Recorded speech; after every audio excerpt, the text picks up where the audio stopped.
Shalom, shalom bene data, twongeye kubasuhuza, twongeye kwifuriza amahoro y'Imana. Imana iracyari ku ngoma, Imana iracyadukunda. Rero turabashimira kuko mudahwema kubana natwe, igihe cyose Imana iduhaye uburyo bwo kugira ngo dusangire ijambo ry'Imana. Ni byiza cyane yuko duhura kandi duhuje, ni byiza cyane yuko duterana duhuje umutima. Bene data, amahoro y'Imana akomeze kugwira, akomeze kuganza, akomeze kuba mu mitima yanyu. Ni Evangeliste Kwizera muri kumwe Prosper. Hanyuma turabasabira kugira ngo ijambo ry'Imana tugiye gusangira umwanya mutoya, ni ijambo ryo kugukangura, ni ijambo ryo kukwibutsa byinshi uzi kugira ngo rikomeze kubyutse byasinziriye muri wowe. Reka umwanya mutoya tugiye kuganira, ni iminota mike cyane. Ngiye kukwibutsa ijambo rimwe, ariko mbere yuko turisoma reka dufate akanya gatoya. Niba uri muri office, niba uri mu rugo, niba uri ahandi hantu runaka, fata akanya gatoya dufate umwanya twese dusangire uyu mwanya, njyewe nawe dusenge kugira ngo iri jambo rigire icyo rikora mu buzima bwacu.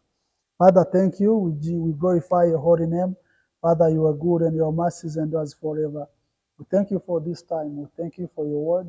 We thank you for your Holy Spirit. You are the one who builds up the buildings. Ni wowe ukomeza inzu, inyubako. Ni wowe utwubaka tukubakika. Father, we thank you for our King and your Father. Ni wowe tugenera ibyo dukunda, ni wowe tugenera ibyo dushaka, ni wowe tugenera ibidukwiriye, ni wowe byose muri byose. Reka iri jambo ryubaka imitima y'abakomeye n'aboroheje, ryubaka imitima y'abari hafi n'abari kure, ryubaka imitima y'abato n'abakuru, mu izina rya Yesu.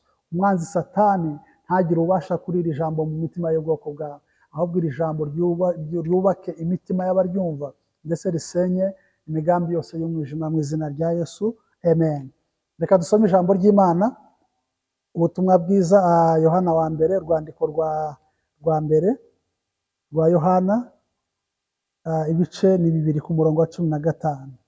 The Bible, Bibiliya avuga ngo umuntu wese wanga mwene se ni umwicanyi, kandi muzi yuko ari nta mwicanyi ufite ubugingo buhoraho muri we. Amen. Umuntu wese wanga mwene se ni umwicanyi, kandi muzi neza yuko umuntu wese w'umwicanyi adafite ubugingo. Ndashaka kubigisha ijambo ry'urukundo. Bene data, Bibiliya avuga ngo mu minsi ya nyuma, mu minsi y'imperuka, urukundo ruzakonja, abantu bazihugiraho, abantu bazakunda impiya, abantu bazakunda ibijyanye n'amarari yabo. Ariko mwebwe abana b'Imana, ntimwibagirwe iri jambo. Ndashaka kubibutsa ijambo ry'urukundo. Bibiliya iravuze ngo umuntu wese wanze mwene se ni umwicanyi, kandi umwicanyi ntabwo azaraga ubugingo buhoraho. Bene data, urasabwa iki? Njyewe ndasabwa iki? Ndasaba kugira ngo icyo ukora n'icyo nkora tugikorere kubaka ubwami bw'Imana. Hari icyo Imana yakora inyuze mu rukundo wangaragarije, hari icyo Imana yakora binyuze mu rukundo nakugaragarije. Birasaba kugira ngo itorero twongere kandi duhurire hamwe, duhuze imbaraga. Icyo ushoboye ngikore ku bwawe, icyo ushoboye gikore ku bwanjye. Dukundane tudaciye mu maklasi, tudaciye mu byiciro, tudaciye uyu ni umukire, uyu ni umukene, ntiturobanure ku butoni, kuko Imana yakunze abari mu isi cyane. Yadukunze idashingiye kuri ibyo byiciro byose, yadushinze idafite amateka y'umuntu uwo ari we wese ishingiyeho. Yemera kwitanga ku bwacu. Kristo niwe rugero rwiza rw'urukundo rwo kugira ngo twese dukundane. Bene data, ndagusabye kugira ngo niba umutima wawe uri kure y'Imana, niba umutima wawe uri kure y'urukundo cyangwa se uri kure ya mugenzi wawe, ongera usenge, ubwire Imana. Imana ishoboye byose. Ibyo abantu badashoboye Imana irabishoboye. Ibyo abantu batakora Imana irabikora. Wabuze umuntu ugukunda, wabuze umuntu ukugirira neza, Imana yabikora. Haleluya. Urukundo ni ingenzi.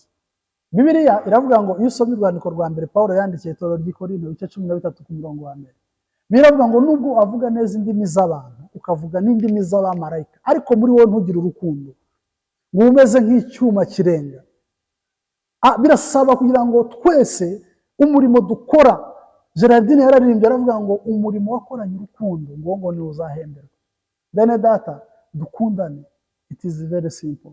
Ntabwo bidusaba ikintu gikomeye, bidusaba kwemerera Kristo uri muri twebwe akayobora amarangamutima, kugira ngo tutitura abantu nabi batugiriye. Bene data, ni byiza kandi ni by'agaciro yuko twubakira ku mugozi umwe, ari umugozi w'urukundo.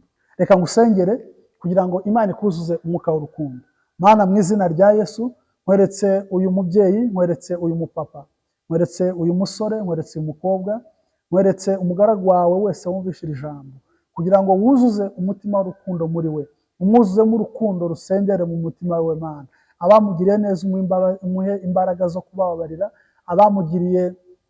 abamugiriye neza ubahereze umutima wo gukomeza kubakunda, abamugiriye nabi ubahereze umutima wo gukomeza kubakunda, kuko ijambo ryaravuga ngo munyigireho kubera ko ari njyewe, munyigireho ni njyewe mwigisha nyakuri. Yesu niwe rugero rwiza wadukunze twebwe tutaragukunze, utwitangira twebwe tutarabashije kugira icyo dukora. Izina ryawe rihabwe icyubahiro. Ndagusabye kugira ngo ugirire neza umuntu wese wumvise iri jambo, wuzuze urukundo mu mutima wiwe kubwa Kristo umwami wacu, amen. Imana ibagirire neza, Imana ibahereze umugisha, mwakire ijambo ry'Imana.